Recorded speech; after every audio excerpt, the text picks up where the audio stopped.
If the inherited house is in New Hampshire, here's what almost nobody tells you. You can often sell it well before probate fully closes. I'm Rob LaBrecque. Let me walk you through how NH probate really runs. New Hampshire probate runs through the circuit court probate division in the county where the person lived. Here's the shape of it in plain order. Someone files to open the estate and be appointed executor or administrator. Notice goes out to the heirs and to creditors, including a notice in the newspaper.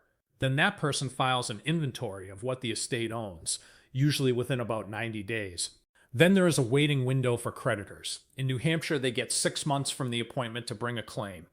Between the paperwork and that window, most estates stay open at least 6 months, often closer to a year. New Hampshire has a shortcut worth knowing, called waiver of administration.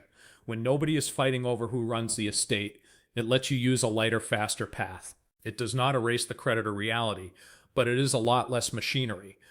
On selling the house, the property generally has to clear probate before the title transfers cleanly.